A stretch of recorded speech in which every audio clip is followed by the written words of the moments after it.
11 years after the death of Tsar Alexander, a man called Fyodor Kuzmich appeared in the town of Krasnovinsk in Siberia. In the depths of Siberia, mysterious monks guard secrets that could alter history.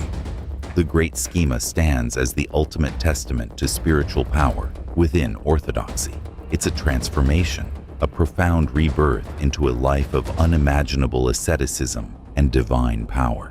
With rumors of Rasputin's mysterious death and whispers of Emperor Alexander faking his death, their hidden truths spark curiosity and mystery.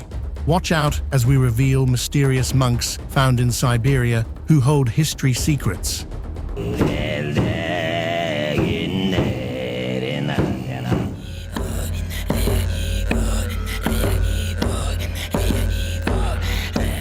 Alexander lived secretly as a monk in Siberia. Rumors have long suggested that Emperor Alexander faked his death in 1825 and lived the rest of his life as a monk named Fyodor Kuzmich, also known as Fyodor Tomsky. Some believe he did this to seek forgiveness for any part he may have played in the death of his father. Like and subscribe right now and you'll have amazing luck for the rest of the week. Graphologist Svetlana Semyonova recently analyzed the handwriting of both Alexander and Fyodor Kuzmich. She found striking similarities, suggesting they were the same person. Even though Fyodor's handwriting had signs of spiritual depth due to his age, key features remained the same. Fyodor appeared in Tomsk in 1837 and lived there until he died in 1864. His appearance and mannerisms were very similar to Alexander's, and some people who had seen the emperor believed they were identical. A mysterious coded message signed with the initials AP was found among Fyodor's belongings, adding to the speculation. While Fyodor never revealed his true identity, his behavior often hinted that he might have been someone of high status. There are calls to conduct a deoxyribonucleic acid test to see if Fyodor was the emperor. Which one is cuter? Like for the dog, comment for the cat. Gregory Yefimovich Rasputin. Gregory Rasputin was born in a small Siberian village in 1869 and died in a Russian palace on December 30th, 1916. Known for his alleged magical powers, he was either killed by Russian aristocrats or maybe survived longer than believed. At 18, Rasputin married and had 3 kids. But he left his family after being accused of theft and rape. He wandered Siberia for years, staying in monasteries, and claimed a spiritual awakening in 1893. His radical views led him to be rejected by the church, so he fled to Kiev in 1903. By 1905, Rasputin arrived in Petrograd and gained influence due to his healing abilities. He even saved Tsar Nicholas II's son, Alexei. The imperial family trusted him, but Rasputin's wild lifestyle involving women and drinking was a scandal. In 1916, aristocrats, led by Prince Yusupov, lured Rasputin into a trap, poisoning, shooting, and beating him before dumping him into a river. Despite the assassination, Rasputin had warned the Tsar that if aristocrats killed him, the Romanovs would soon fall. His prediction came true, as the royal family was executed 18 months later. Siberian Hermit Monk. Agafia Likova, Siberia's most famous hermit, came out of the wilderness for the first time in 70 years, calling for help due to severe leg pain. She is the last surviving member of a family that fled society in 1936 to escape persecution. The Likovs were Old Believers, a religious group that faced harsh treatment in Russia. In 1936, Karp Likov and his family, including young children Savan and Natalia, escaped into the remote Siberian wilderness after Karp's brother was killed. They built a simple home, 150 miles from the nearest town, and lived off the land. In 1978, geologists discovered a family that lived without modern conveniences. They slowly accepted small gifts, but refused to leave the wilderness, even after 3 family members died from illness. Agafia has lived alone since her father died in 1988, growing her food and surviving on her own. She still uses a satellite phone for emergencies. Old Believer monks. Old Believers are members of a group of Russian religious dissenters who rejected changes made by Patriarch Nikon to the Russian Orthodox Church in the 17th century. At that time, millions followed the Old Believers. Nikon aimed to correct liturgical books used since the conversion of Rus to Christianity in 988, which had become inaccurate over the years. He followed the Greek Church's practices and ordered new liturgical books. His reforms included changes to clerical dress and how to cross oneself. Many, including Tsar Alexis Romanov, supported these changes, but some priests, led by Archpriest Avakum Petrovich, opposed them. After Nikon was removed in 1658, church councils confirmed the reforms and excommunicated dissenters, leading to the execution of several, including Avakum. The dissenters, called Raskolniki, were mainly found in remote regions of Russia. They split into two groups: the Popovtsi, who wanted priests, and the Bezpopovtsi, who rejected priests and most sacraments. Although they faced challenges, many Old Believer groups survived the Russian Revolution and exist today outside Russia. In 1971, the Russian Orthodox Church lifted its excommunication of the Old Believers. Orthodox Great Schema monk.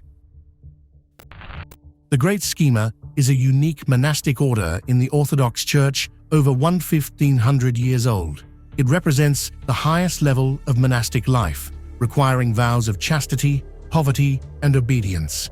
Monks in this order aim for a deep connection with God, engaging in intense spiritual practices like fasting and battling personal demons. They live entirely isolated from the outside world, dedicating their lives to spiritual growth. There are 3 levels of monastic life: novice, lesser schema, and the great schema. The ultimate goal is the great schema, symbolizing a total commitment to God. This order is like a spiritual marriage, where monks receive a second baptism, washing away their sins. Monks wear special garments, like the black robe called the panels, that remind them of their vows and struggles. These symbols reflect their journey from death to new life in God. Living in such a profound spiritual state allows them to experience a deep connection with the divine, transforming their lives and allowing them to focus solely on their faith. Shamanistic monk of Lake Baikal. For the Buryats, Lake Baikal is a sacred place. Masha Bambuyeva, who lives in Severobaikalsk, shares that the lake has provided many legends with food, water, and inspiration. Many visitors feel the lake's magic. Swiss traveler Mark Anteman describes it as big, peaceful, and quiet. The beautiful scenery and calmness show how early settlers must have felt. They likely enjoyed the summer, but found winter challenging, which they accepted for the lake's gifts. People often talk about Baikal's vital energy. Sergei Redkin from Irkutsk says he can feel its power, even if it's hard to describe. However, Vladimir Hidekel, a professor, thinks these feelings come from many people discussing it. The Buryats, who have lived in the area for centuries, practice shamanism, a spiritual belief tied to the land. Although many follow Eastern Orthodox Christianity, some still seek help from shamans, creating a mix of traditions. Many people respect shaman rules, like avoiding shaman rock, even if they don't fully believe in the beliefs. Buryat Llama monk.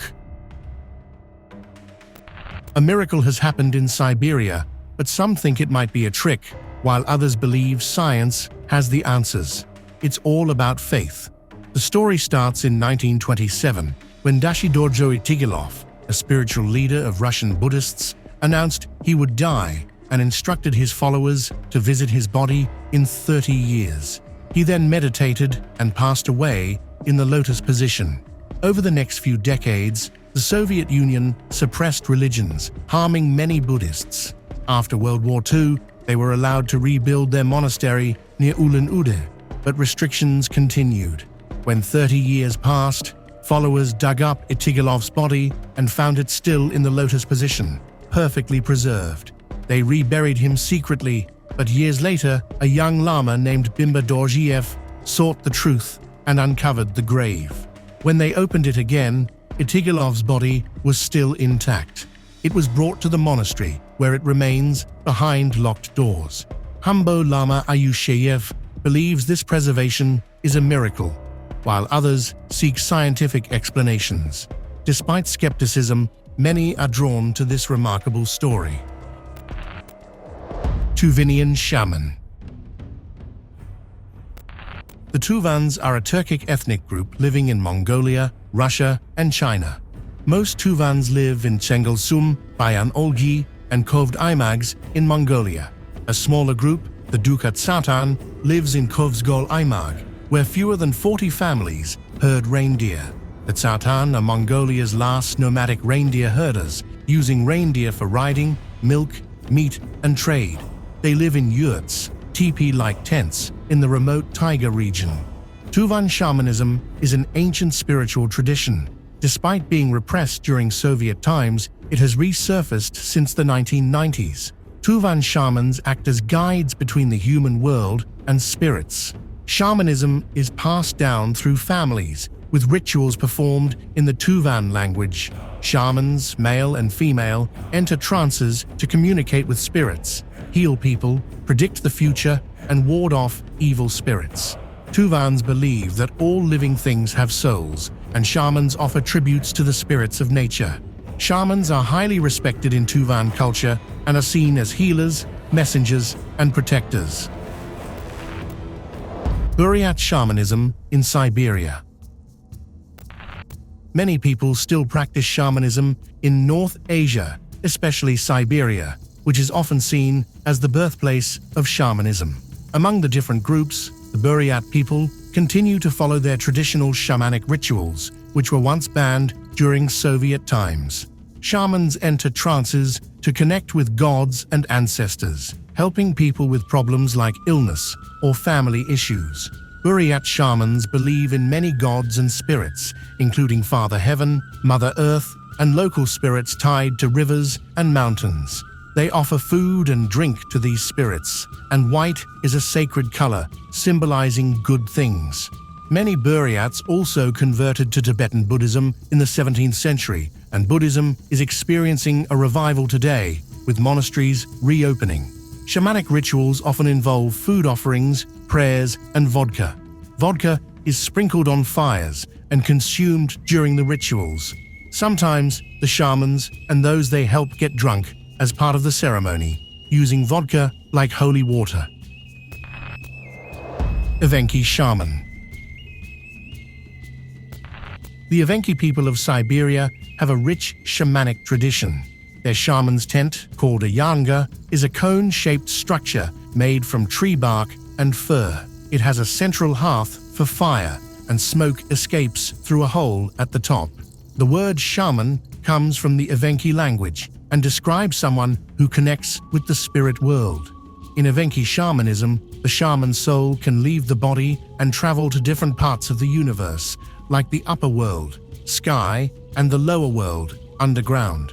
Their ritual spaces include tall poles with carvings of birds, animals, and fish representing the spirit world. These poles, ancestor carvings, and the yanga symbolize the connection between the sky, earth, and water. The center of the ritual space is always the shaman's hearth. The Evenki people have lived in Siberia for centuries. Some are successful reindeer herders, while others, like the Solons and Kamnigans, adopted horse breeding and cultural influences from nearby Mongols. Their language belongs to the Manchu Tungusic family and is closely related to other northern Siberian languages. Nanasan Shaman. The Nanasans are a small group of people from the Samoyedic branch of the Uralic family, living in northern Siberia on the Taimyr Peninsula. Most of them live in villages like Ustavam, Volochanka, and Novaya, and they are recognized as indigenous people in Russia. Traditionally, they were semi-nomadic, mainly hunting wild reindeer, unlike their neighbors, the Nenets, who herded reindeer. Their nomadic lifestyle changed in the 1970s when they were settled into permanent villages. The Nganasans initially practiced shamanism, worshipping the sun, earth, moon, and other natural elements. Unlike many different groups, they were not converted to Christianity. While the younger generation is primarily non-religious today, older members sometimes use shaman-like methods for help. The last official Nanasan Shaman passed away in 1989. Traditionally, Nanasan women were skilled at decorating fur clothing. They also have personal songs passed down through generations. Some elders still tell old legends and myths. The shaman's tambourine was once an essential musical instrument, but was rarely used. Chukchi Shaman. The Chukchi are an indigenous group from Siberia, living mainly on the Chukchi Peninsula by the Arctic Ocean. They speak the Chukchi language and are related to the people around the Okhotsk Sea. Research suggests they are closely associated with the indigenous people of the Americas and the Ainu of Japan.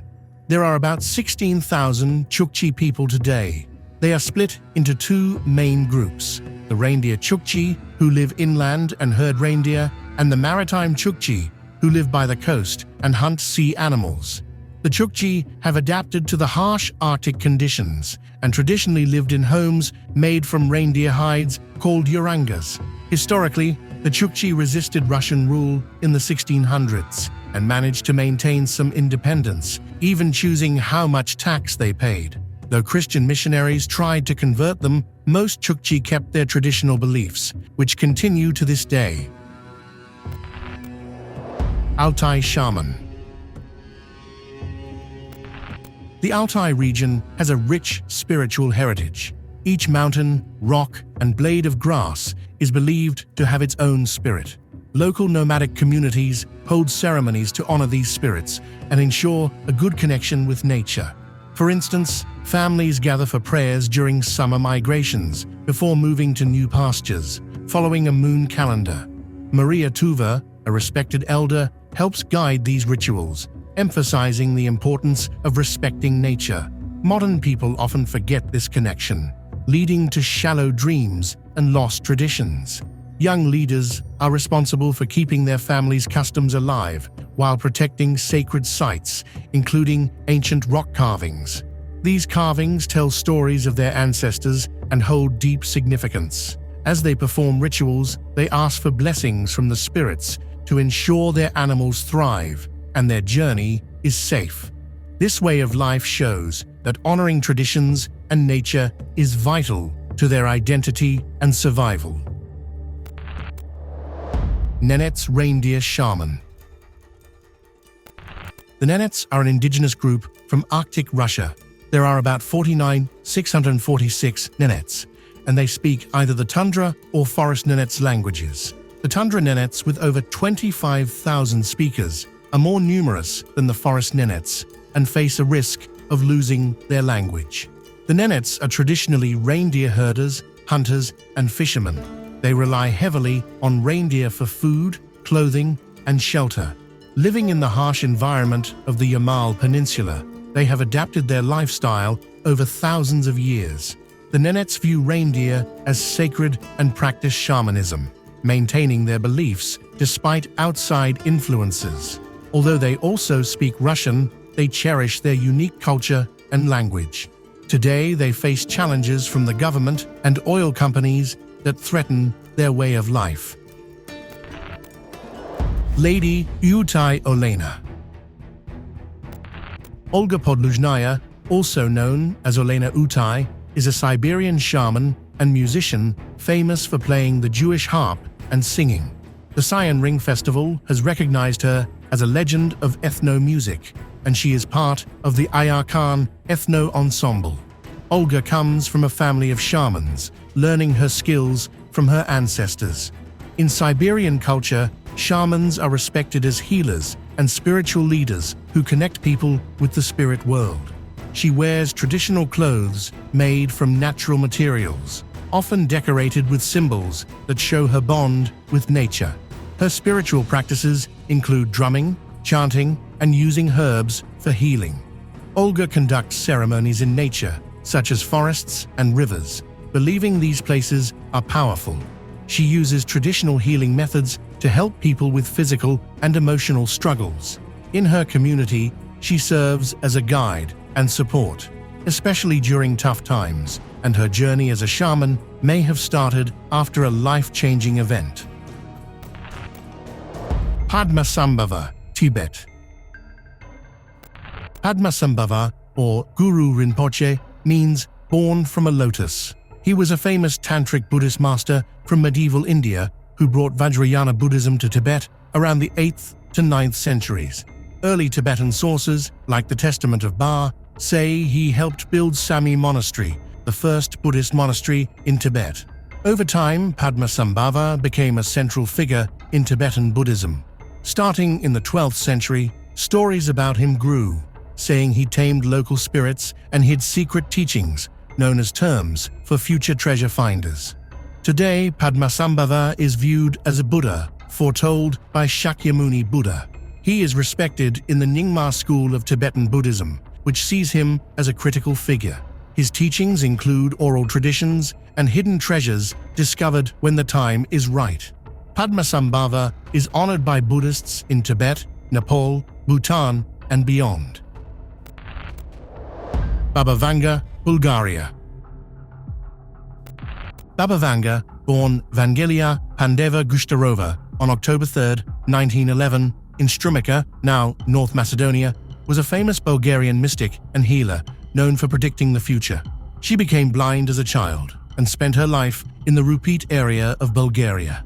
Vanga faced many challenges, including losing her mother and living in poverty after her father was jailed for his political beliefs. When she was young, a tornado threw her into a field, causing her injuries that led to her gradual loss of sight. In 1925, she attended a school for the blind in Zemun, Serbia, where she learned valuable skills like reading Braille and playing the piano. After her stepmother died, she returned home to help care for her siblings. Despite her struggles, Baba Vanga became well known in Eastern Europe for her supposed clairvoyance, and her popularity continued even after she died in 1996. Eremitic monks of Mount Athos, Greece. Mount Athos is a mountain in northern Greece known for its unique community of Greek Orthodox monks. This area is home to 20 monasteries and smaller settlements called skeets, and it stretches out into the Aegean Sea. The mountain is covered with trees and has a famous marble peak. The capital town is Kariai. Mount Athos became a United Nations Educational, Scientific and Cultural Organization World Heritage Site in 1988. The mountain has a rich history, mentioned by Homer in the Iliad. Organized monastic life began in 963 Anno Domini when St. Athanasius founded the Great Laura Monastery, supported by the Byzantine Emperor. Only men are allowed on Mount Athos, and women and female animals are banned for religious reasons. Today, around 2,000 monks live there, following a simple life. The monasteries hold important artifacts, ancient texts, and valuable artworks, making this a significant spiritual and historical site. Mysterious monks in the Himalayas. In Mount Kailash, a fantastic monk lived high in the Himalayas, about 4,000 meters above sea level. He lived in a snow-covered cave, and each day he climbed out, bathed, and drank water from icicles. This monk has developed incredible abilities, surviving without food and enduring freezing temperatures, which seem impossible to most people. Monks like him are deeply connected to their spiritual practice and use powerful techniques to go beyond the physical body. One method is the continuous chanting of sacred mantras, which helps them stay focused. Another method is called unclutching, where they release tension from their body and mind, allowing them to be at peace. Some also rely on deep, intense prayer, which constantly connects them with the divine. This monk's goal isn't to show off, but to fully immerse himself in the holy presence of Shiva.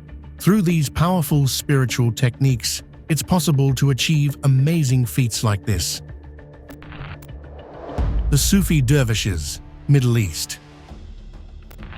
Sufi whirling, also known as Sufi turning, is a form of active meditation practiced by Sufi dervishes, especially from the Mevlevi order. This dance is part of a worship ceremony called Schema, where participants aim to connect deeply with Allah by letting go of their ego and personal desires. They achieve this by listening to music and spinning in circles, symbolizing planets orbiting the sun. The practice was founded in the 13th century by the poet and mystic Rumi, who inspired many followers. The whirling dervishes thrived in Turkey until 1926, when they faced suppression. However, since 1956, the Turkish government has allowed an annual celebration in Konya, Rumi's home, to honor his memory with a week of whirling events. The Turners performers range in age and are all part of the Mevlevi order. The leader of this order is always a direct descendant of Rumi, who fled from Persia to Turkey in the 13th century.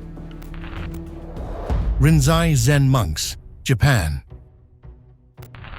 Renai is one of Japan's two primary Zen Buddhist schools, focusing on sudden enlightenment. It uses shouting, striking, and intense questioning to push the limits of ordinary thinking and spark deep insight. Renai's roots trace back to China in the 9th century with the teacher Yi Xuan, and were brought to Japan in 1191 by the monk Eisai. Initially a Tendai monk, Eisai visited China twice and learned Zen from the Huanglong lineage, which influenced his practices. Although he didn't intend to create a new school, his efforts led to the formation of Renai Zen as an independent tradition. During Japan's Kamakura period, Renai gained cultural and religious significance. Later, it continued to grow during the Ashikaga period.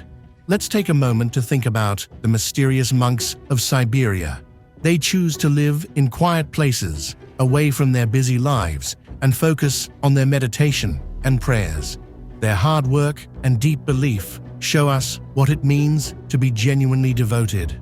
These monks live a life filled with meaning, and their way of life encourages us to think about what is important to us. Stay with us in our future journey as we will continue to explore the fascinating secrets of these monks and the world around them.